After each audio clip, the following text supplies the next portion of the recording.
18. janvārī valsts prezidents Raimonds Vējonis ar kundzi Ivetu Vējoni devās reģionālajā vizītē uz Daugavpili.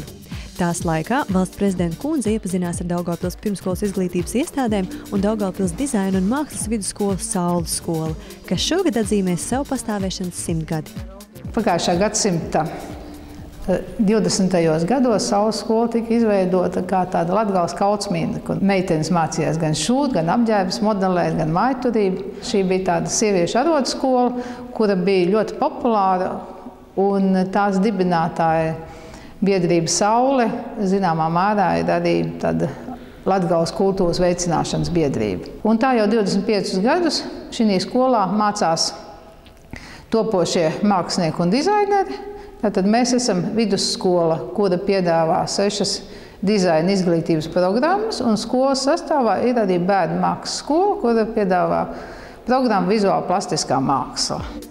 Pēc pamatizglītības ieguves Saules skolā iespējams papildināt savas zināšanas kādā no 6 dizaina specialitātēm – reklāmas, interjera, foto, koka izstrādājumu, tekstilu izstrādājumu vai arī apģērbu dizaina jomā. Savukārt ar vidējo izglītību 2 gadu laikā Saules skolā iespējams apgūt arī aktieru profesiju teātra mākslas izglītības programmā. Saules skolā šīs 25 gados mēs esam apzinājuši, ka ir apmēram 500 audzēkņu beiguši skolu. Es domāju, ka tas pamats, ko sniegus ir dizaina skola, viņiem ir noderējis dzīvē jebkurā gadījumā. Ka māca ne tā kā parastās skolās, bet praktiski. Visu laiku kaut kas interesants saistīts ar rokam, kaut ko taisīt.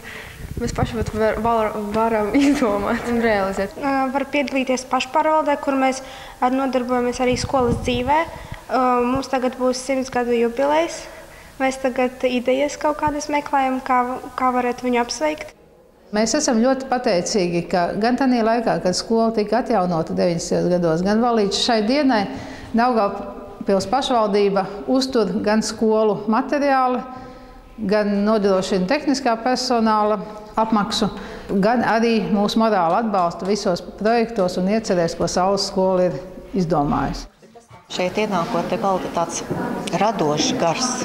Šeit bērniem, es domāju, ir ļoti liela iespēja, un skola pat ir ļoti liela, gaiša, skaista. Es domāju, ka te ir labi gan skolēniem, gan pedagogiem. Skolā es novēlētu, lai būtu radoši bērni, ar vēlmi mācīties, izzināt un turpināt šo darbu. Un pedagogiem, protams, lai viņi varētu savas zināšanas nodot skolēniem.